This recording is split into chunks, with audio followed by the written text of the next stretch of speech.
This is Synopsis, a series of conversations with composers on their compositional practices. A series of conversations that is running in the framework of Abeceda Institute. I'm Neža Zupanc, a flautist and a composer, and with me today is Zachary Bell. Zachary, welcome. And please introduce yourself briefly. Sure. Hi, I'm Zachary Bell. I'm a composer based in the USA. I'm from Texas, and I'm currently living in Maryland, where I'm going to school. I just finished a master's degree in composition at the Peabody Conservatory, and I'll be staying there for a few more years to do a doctorate degree now. Wonderful. So may I ask what will you be specializing in terms of the doctoral degree on? The doctorate will also be in composition. In composition? Mm-hmm. Great. And a question, how did you begin with composition? What led you to composition? I think that when I was around 15 or 16, I started being really interested in music and started playing the piano and guitar quite a bit. And I was writing some songs, but also I was in my high school's band. And I enjoyed writing the concert music for bands and orchestra more than writing songs. And so that's what I decided to go into. Concert songs for band and orchestra together or separately? I wrote a piece for band that was one of my first pieces, and then later I joined my school's orchestra too, and wrote for them later. So you already at that age you were composing for the orchestra. That's quite an affordance, right? Mm-hmm. And your primary instrument is trombone, is that correct? Yes. How do you see, if at all, the primary instruments influencing, in this case, your compositional practice?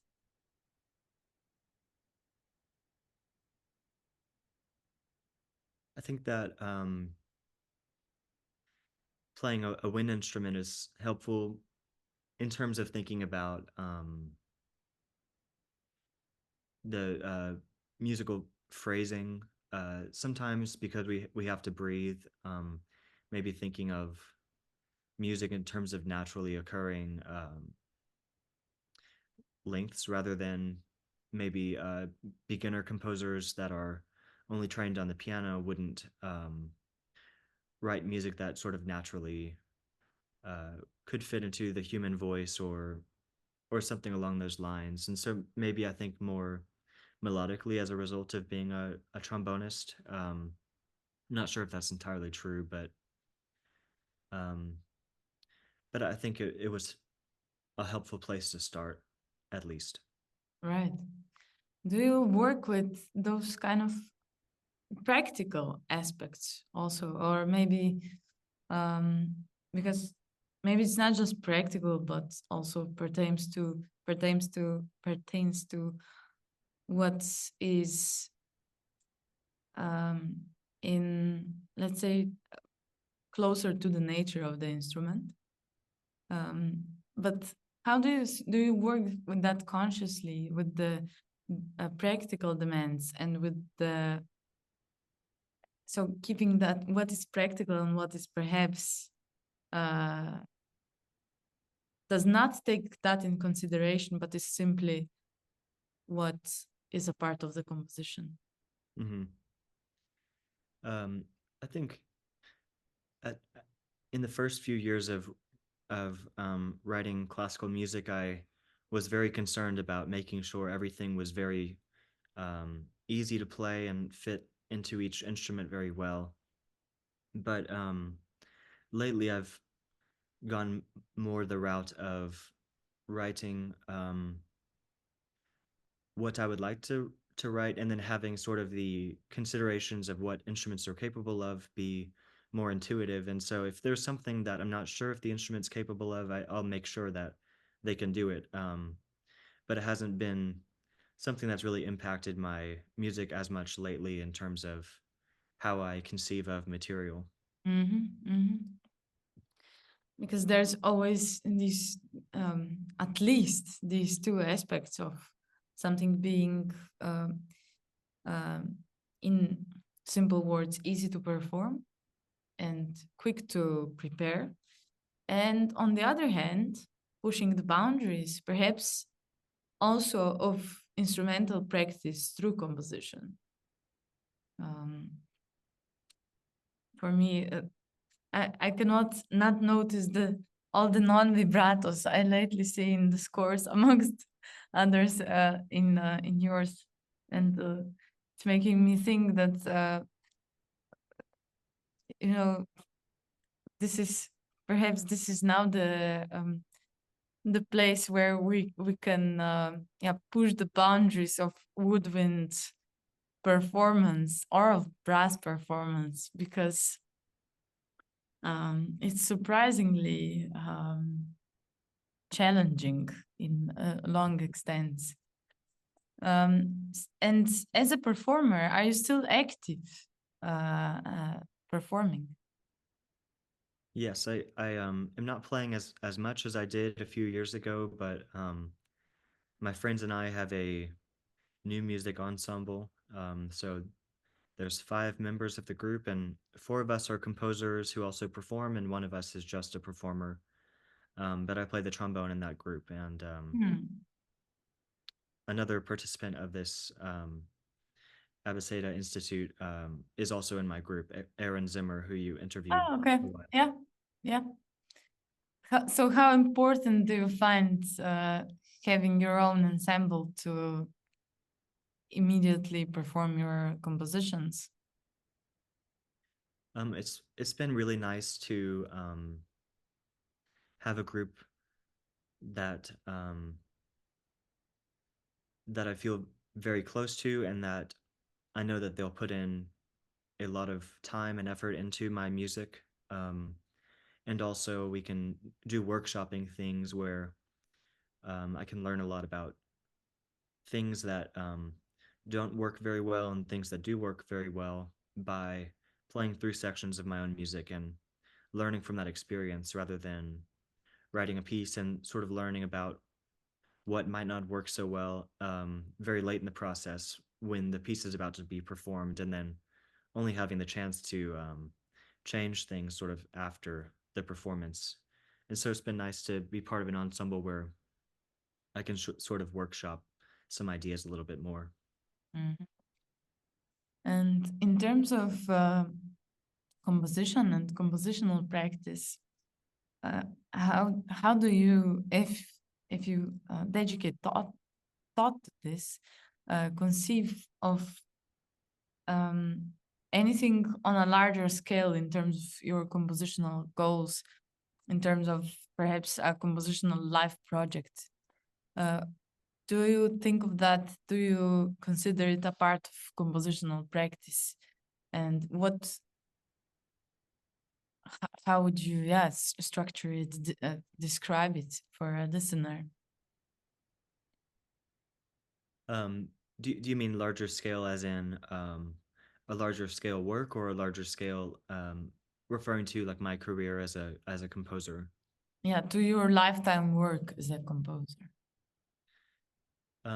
For me, I try to make each new piece my best piece I've ever written.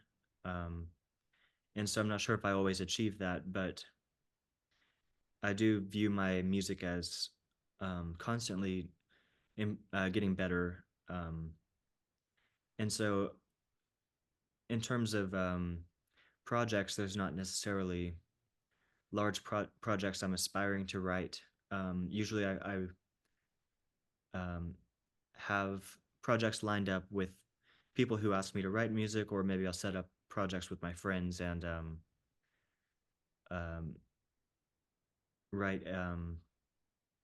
It doesn't really matter what the medium is. Even if it's a solo piece, I'll still treat whatever piece is next as what I strive to be the best piece I've ever written. And so hopefully it will pay off, and years later I'll be much better than where I am now, and it will continue to be like that. And the jobs of composition, how do you see perhaps we can also even go like further back. What is composition for you? Yeah.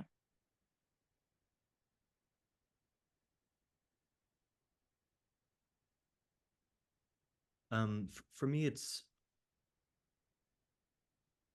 composing is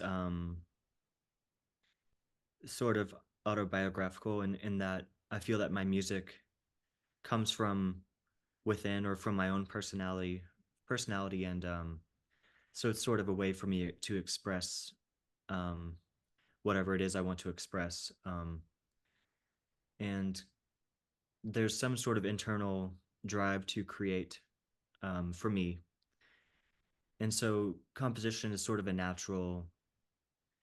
um, a natural instinct of mine to create what I hope is beautiful, and or to create something exciting or intense or um, whatever it is I'd like to create. But it's sort of is just an internal drive.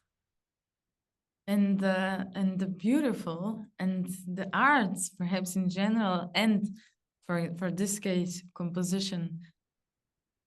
I guess this is a question that has taken space in many books already, but you know, as if not. How do you see this seemingly strong connection between music and beauty? You mentioned it. That's why I ask. Mm-hmm.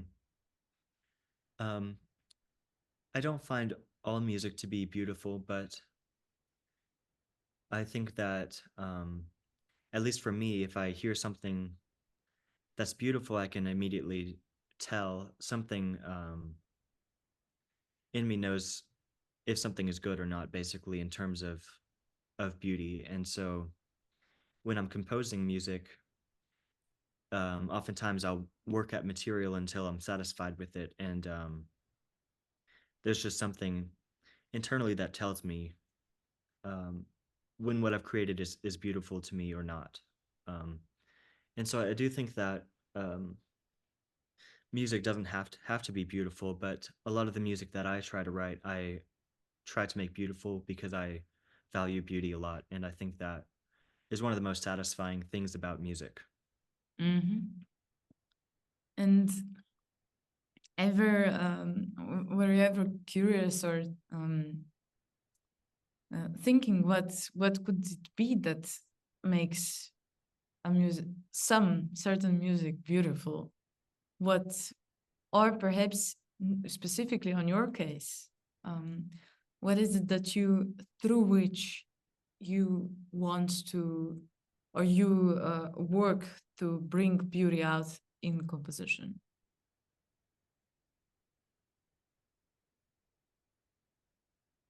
I think that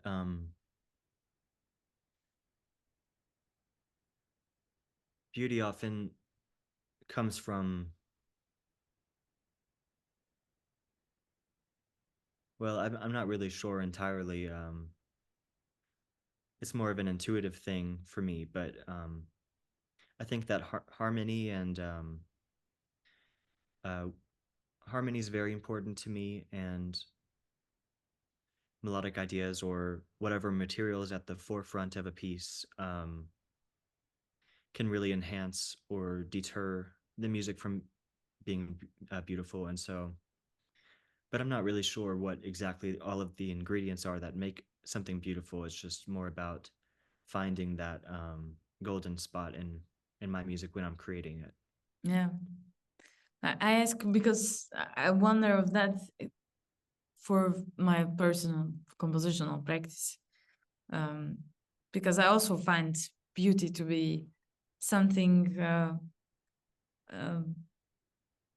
very, let's say, an important factor in what I would consider a successful composition performance in my own work.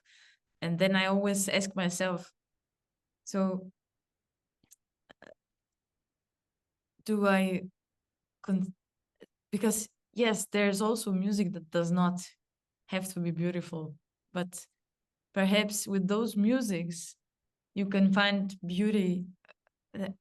You're thinking of beauty at a certain level, like certain obvious level, or certain non-obvious but assumed level. And then I'm asking myself about that. So at which level? Because maybe something that has a or if that's even possible, is it possible that something has I'll just say it, ugly sound, or it sounds ugly, whatever that means.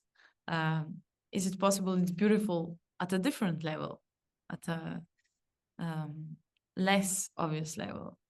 But another question I ask myself is, does it have to be? And obviously, actually, there's no obvious answer for me. Does it have to be beautiful? Does it have to be beautiful if it's art? And why is it so often, in so many cases, also historically, so important, the beauty aspect to so many of composers that we admire today, and that we listen to dearly? And then I guess it brings one to the mere question of what one conceives of one's own compositional work, where which parts of it are the really important and interesting ones. So if we move on from this, and please feel free to add to the unorganized thoughts, what parts are for you integral in your compositional work? Right. Well, I think that you've brought up some really great points that I've been struggling with to think about for years, but I think that there's so much music out there that is being written that is maybe intellectually beautiful, where I can marvel at the structure of the music, or marvel at the construction of it, or how it's innovative, or maybe it has some sort of extra musical theme or message that is impressive to me. But the emotionally beautiful is something less. It's something that I think is not as obvious, and it's obvious to me when I hear it, but with most music, I don't find it to be emotionally compelling in any way. So the greatest pieces, I think, are both emotionally compelling and also intellectually stimulating, where you can listen to them over and over and discover new things from the work. But for me, the most important things are the emotionally beautiful. And so that's not to say that I don't treat my music intellectually as well, but the emotion certainly takes precedence. And so a lot of my writing comes from intuition, and I think that internally I know what's satisfying to me, and hopefully to my listeners will find it satisfying as well. And yes, going back to what you said, I mean, there's certainly other ways to bring about beauty in a piece, but even if a piece is very satisfying to study, if I don't find it emotionally beautiful, then there's not really anything that can change that about the piece. So I hope that sort of gives some of my perspective on that matter. Mm-hmm.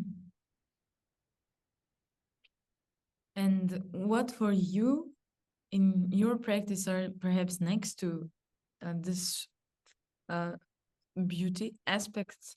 What are for you the cardinal categories of composition where what really matters to you? Where do you perhaps also you made a distinction between the intellectual and intellectually and emotionally compelling. Perhaps we can start from these two branches. Where do you go in this in your compositional practice? Mm-hmm. In terms of intellectually compelling, some of the things I like to explore are how form can sort of impact a listener's impression of the piece. And so, for example, if I were to um, deny some expectations, like set up a form and maybe end the piece at a point that feels too soon or feels like it suddenly ended, then perhaps that would give the audience a sense of intellectual stimulation of why did the piece end that way? What is the composer trying to say? Or um, or if I were to, well, I think that that form is a very powerful device to intellectually stimulate an audience, and it can also relate to beauty a lot too. It's very satisfying to bring back material in new ways, and I think that composers have been doing that for forever. But they're certainly onto something where an audience likes to make interconnections between other parts of between various parts of pieces, and also whenever material comes back, it has an emotional impact on a listener. And so um, in terms of what I explore in terms of emotional beauty, I have been sort of developing over time a sense of my own harmony and the voicing of harmony and how I like to create a sound world. And so it is mostly intuitive, but over time I've found that my pieces are becoming a little more consistent in terms of the sound world that I utilize. And so um, over time, maybe I'll have an ideal sound world that I always operate in that I find very beautiful. So I know I'm sort of all over the place, rambling a bit, but um, those are my general thoughts. Mm-hmm. So this is like it's curious how expectation is such a strong component when it comes to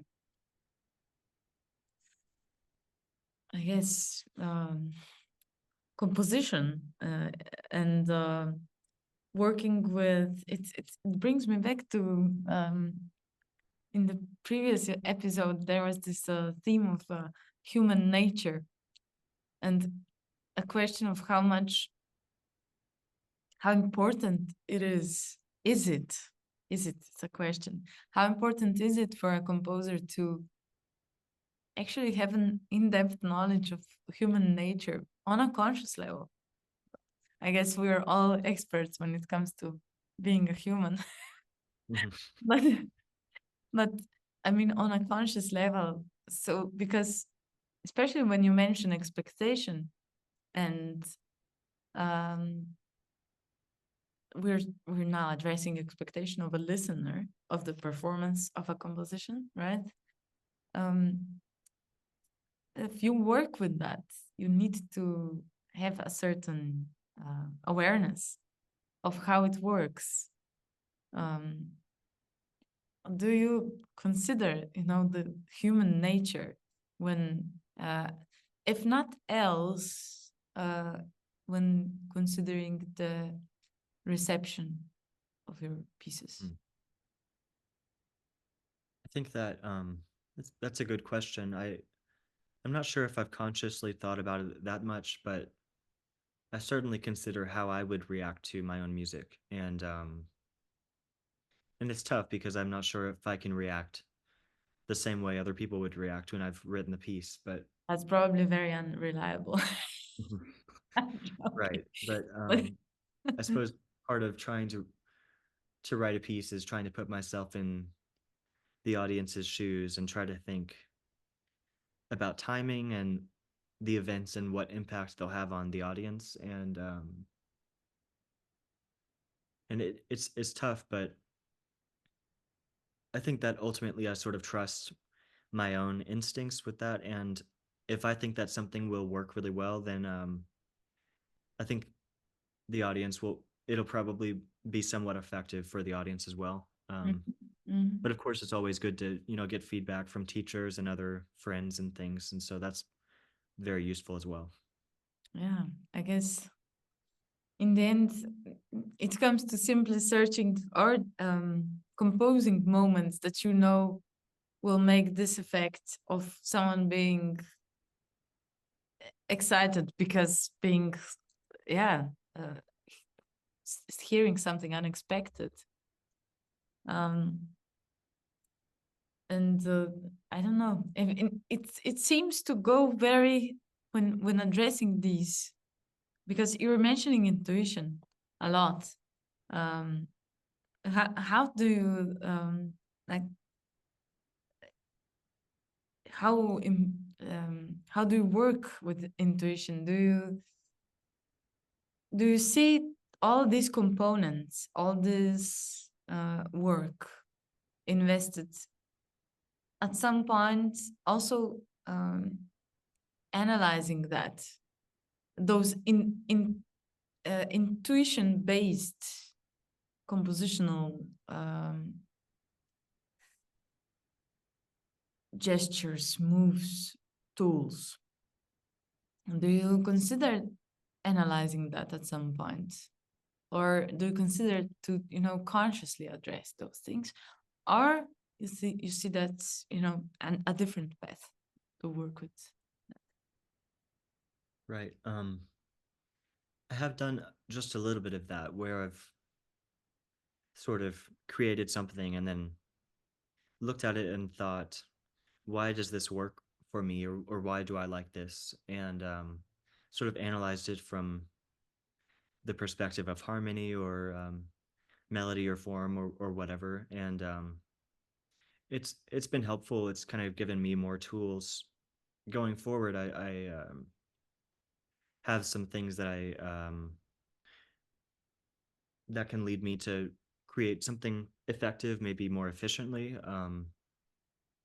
But ultimately, it's just about chiseling away at um, my own brain until I come up with something that I'm satisfied with, or perhaps it's sketching something over and over until I'm satisfied with it. And ultimately, it comes from intuition rather than applying any sort of theoretical ideas um, to my own music. So I've certainly learned a lot from studying my own music and studying the music of other people, but ultimately it's just about internally knowing if my music is satisfying to me or not. And well, while we were addressing this, it crossed my mind the intuitively, what if one could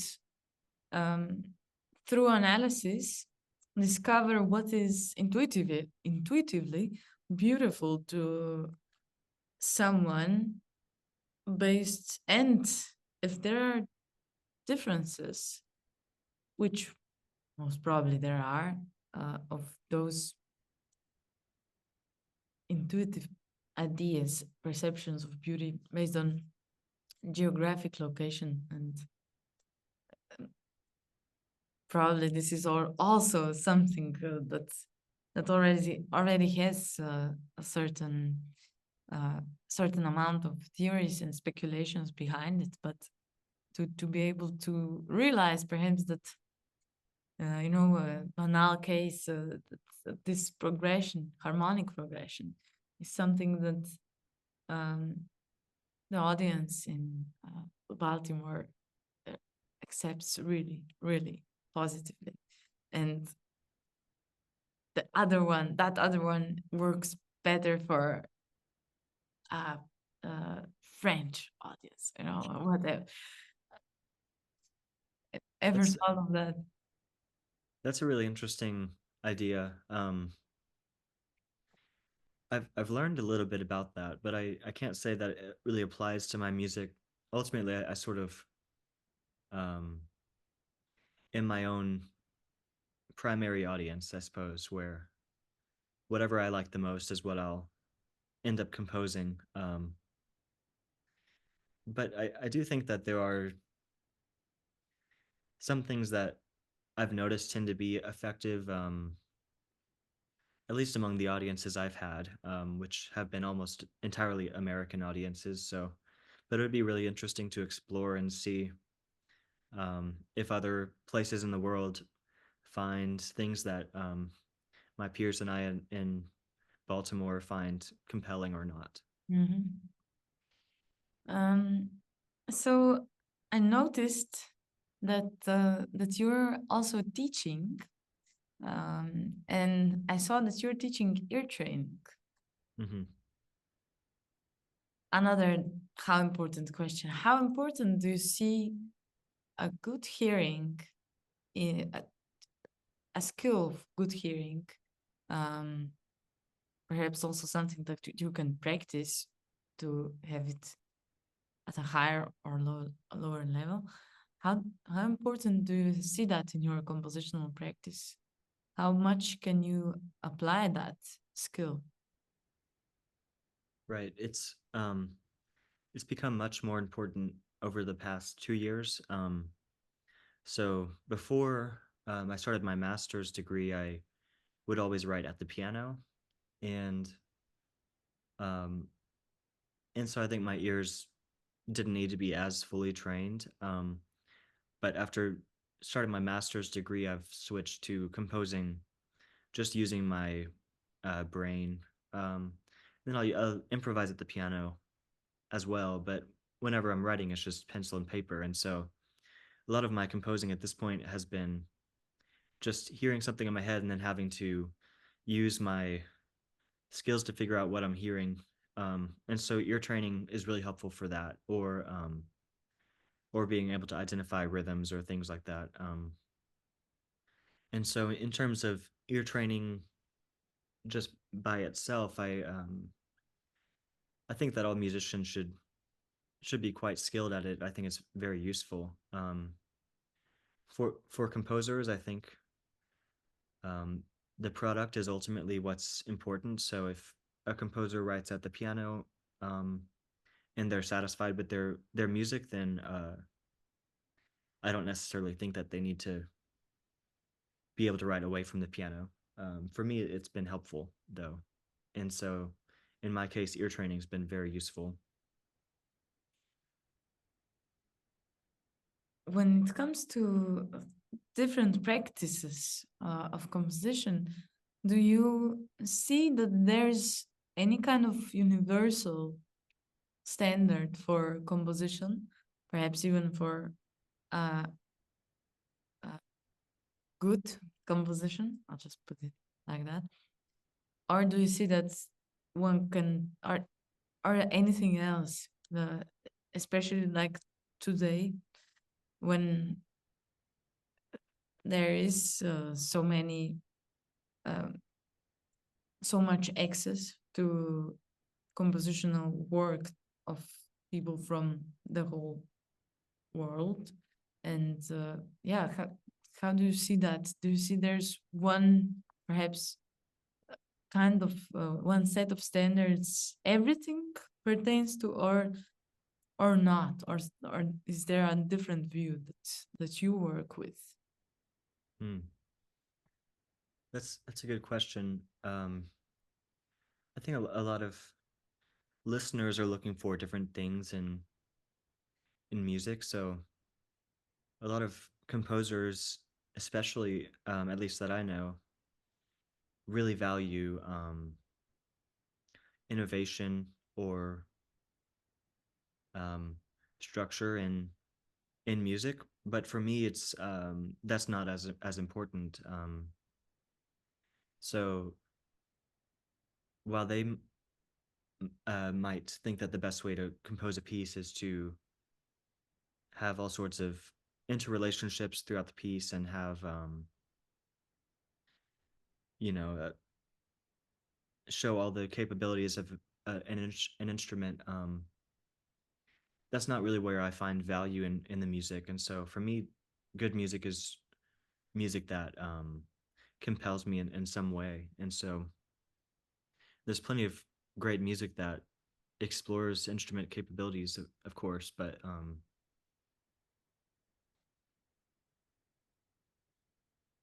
I don't necessarily think there's any process that leads to music being great. It's just a matter of um, how the audience perceives it, I suppose, because while I might find something beautiful, other people might not find it beautiful. So I suppose it's subjective. And how about the limits in composition? Especially since this is a conversation on the theme of compositional practice. I mean, first of all, of course, perhaps what is composition, specifically compositional practice for you?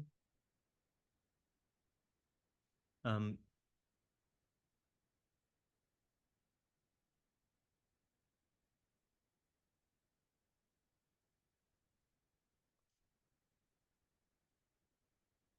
I find that every piece that I compose, um, well, as I mentioned earlier, I'm always trying to improve as a composer, and so, um, but every piece is also different. So composition practice for me is sort of just realizing each piece to its fullest potential, and being able to complete the piece to where I'm satisfied with it before it's due. And so a lot of times it can be frustrating if I have a deadline that comes up too soon for my own natural pace. So another part of practice is being more efficient with being able to be satisfied with a piece, even if I have to write it quickly. Um, but ultimately, my practice is just creating works that I'm satisfied with and that I can stand behind. Mm.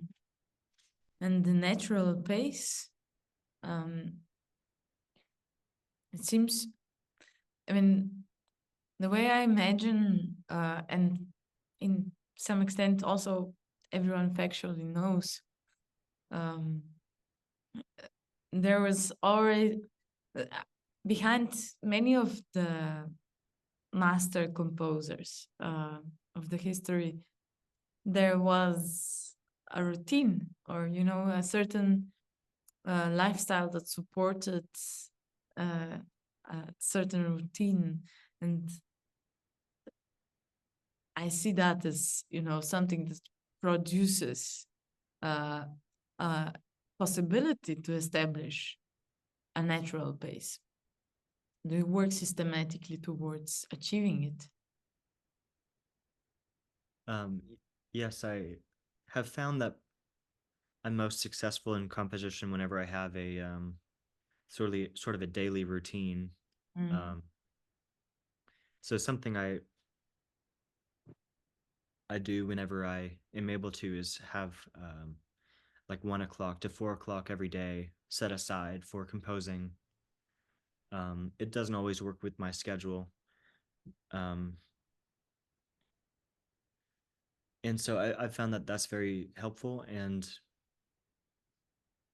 if I'm working consistently every day, I can usually get pieces done pretty quickly and in a timely manner.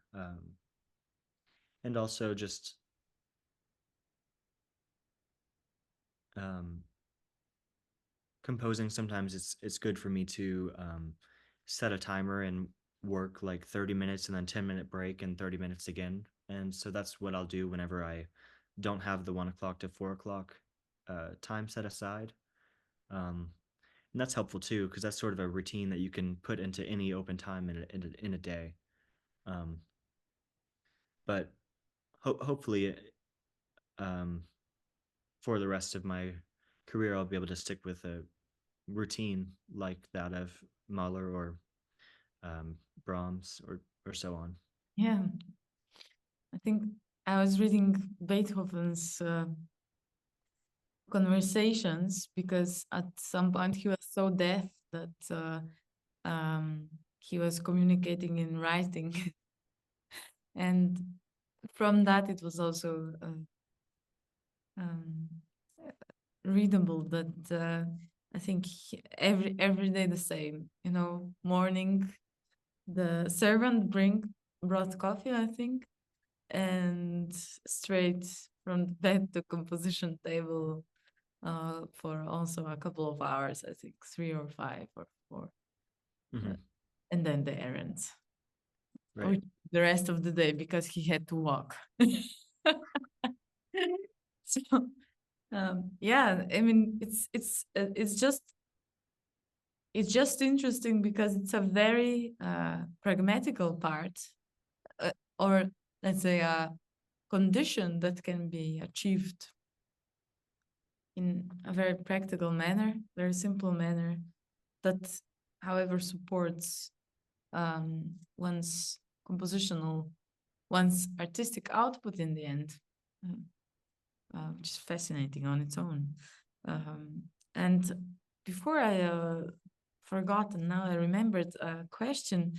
I was already referring to the limits, and especially also with in connection to compositional practice, which is limits and compositional practice also from my participation in the composition class, but I would say that, but also otherwise, to me, it's inevitably connected. The practice of composition with perhaps for the start spelling out and addressing the limits one has in the toolkits, let's say, to put it technically, necessary for composing. And now specifically to the hearing part, since we were addressing the ear training, do you consider the, since yes, there's certainly, I think, opportunities, do you also consider what specifically the notion of ear training brings with, and also if there's limits that come with it, conditioned by the ear training as, let's say, known in general in the Western world, or simply in your own studies experience?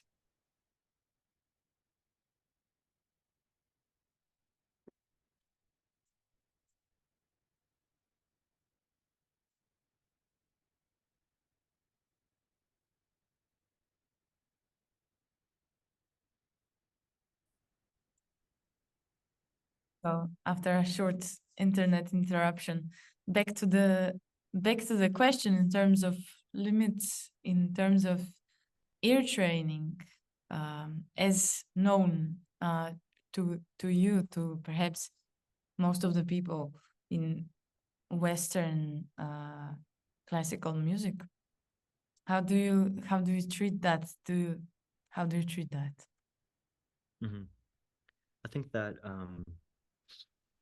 there was a time months ago when I thought it might be possible to eliminate a sense of pitch center or key center um, from my own hearing whenever I'm imagining music, but I don't think that's actually possible, at least not for me. And so whenever I imagine a 12-tone row or something like that, I'm always thinking of each pitch relating to other pitches, and also um, each pitch having a tendency. So if I'm playing a 12-tone row on the piano, I'll hear tendencies of certain notes to want to go up or down, and that comes from my internal sense of pitch centricity. And so, at least for me, or it could be universal, I think there is a limitation in ear training where um, it could be everybody, or maybe just I need a sense of tonality. Even if I'm writing completely chromatic music, I still hear everything relating to other pitches. And so, and in terms of teaching ear training, um, rather than teaching pure intervals, I think that the best approach is to teach intervals relating to a key center, even if students are studying 20th or 21st century music. You cannot really eliminate a sense of tonality from our own brain. So I think Mm. those are the limits. And also, what perhaps comes to mind now is, especially since microtonality is now so, for already decades, being treated so actively, in comparison to, let's say, a romantic period or Morocco. And maybe I'm missing something there, but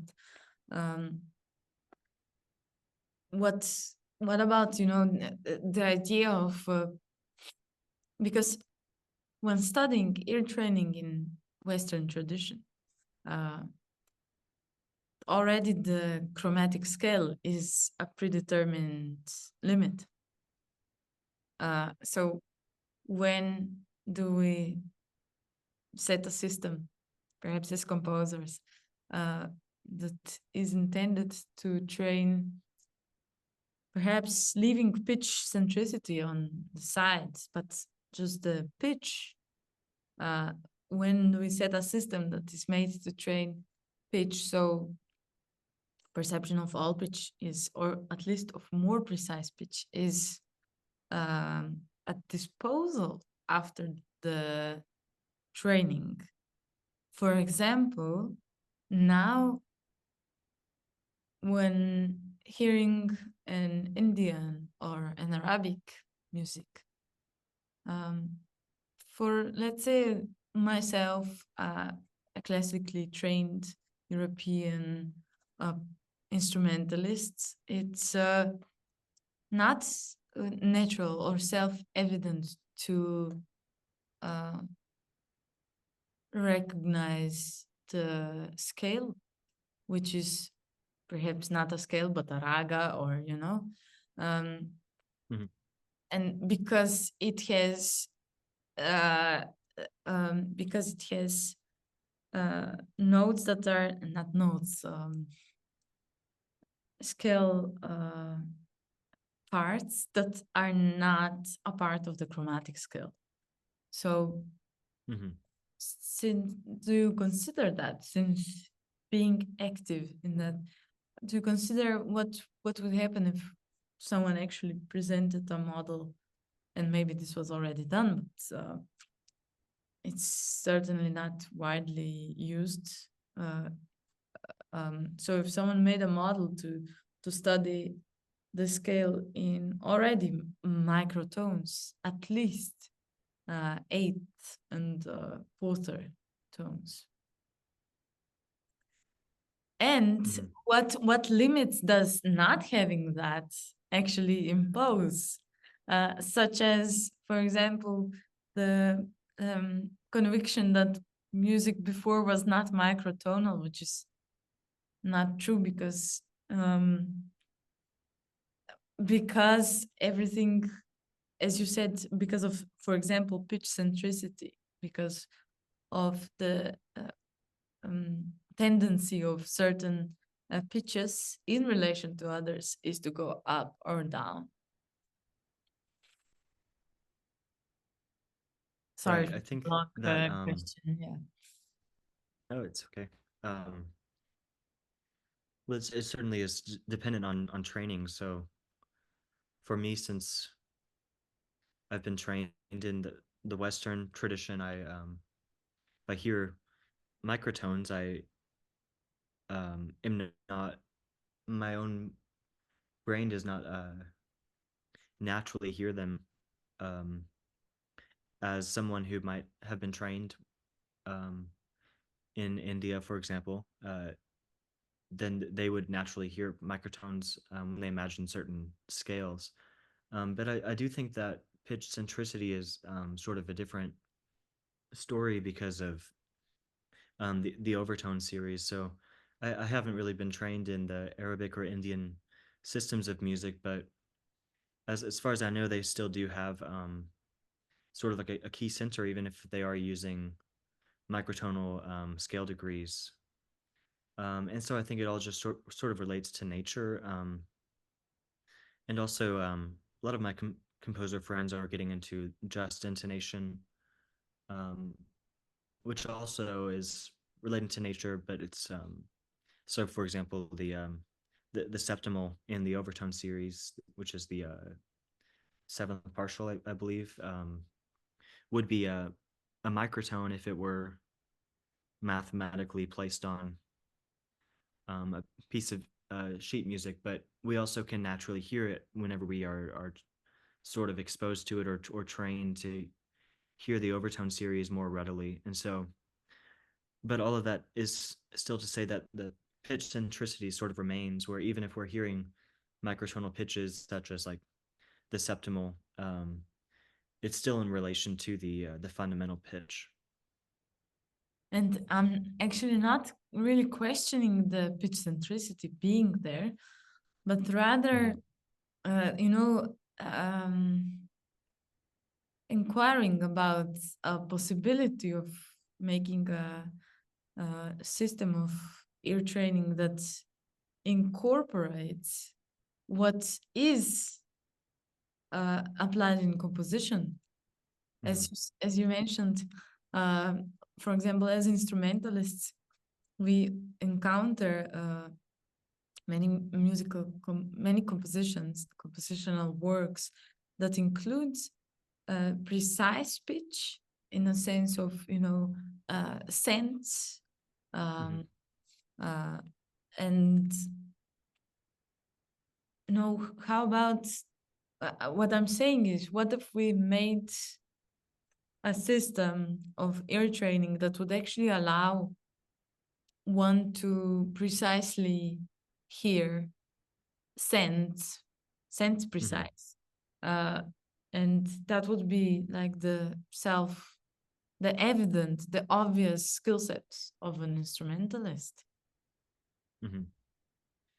That would be really useful.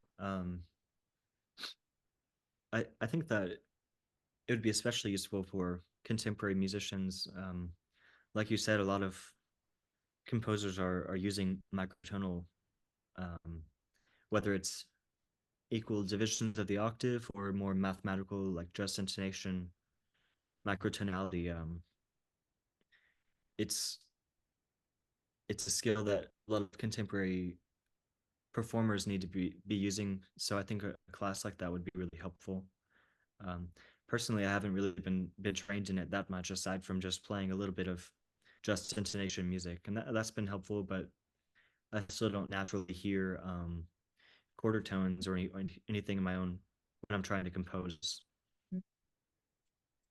Yeah, curious. It's perhaps a question of what precedes composition, or how to compose for how to compose the preparation of a performance, how to compose the part before one even before the performer even starts the practice of the composition. That is a domain that might already pertain more to the instrumental practice. But anyway, all curious questions. At this point, since we're approaching the conclusion, I would now invite you to perhaps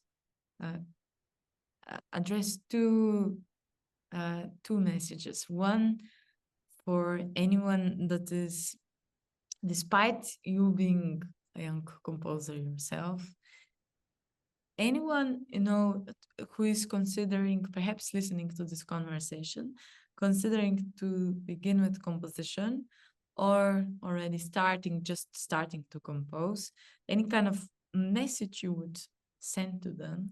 And secondly, a message for anyone that will go and listen to the performances of your compositions.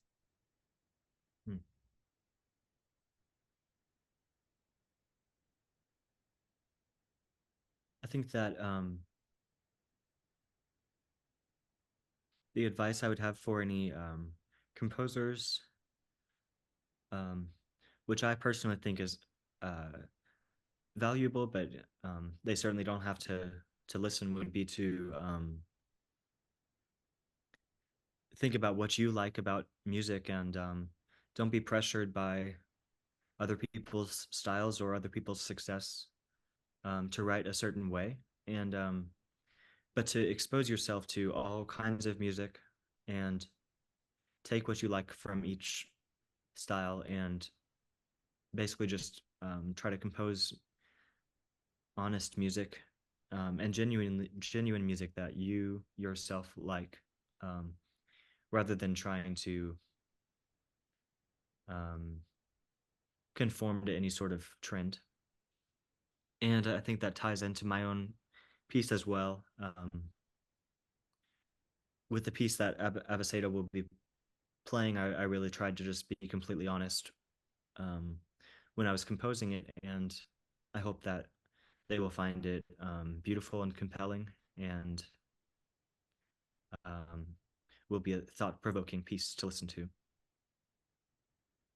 Zachary, thank you very much, and looking forward to hearing that performance. Thank you.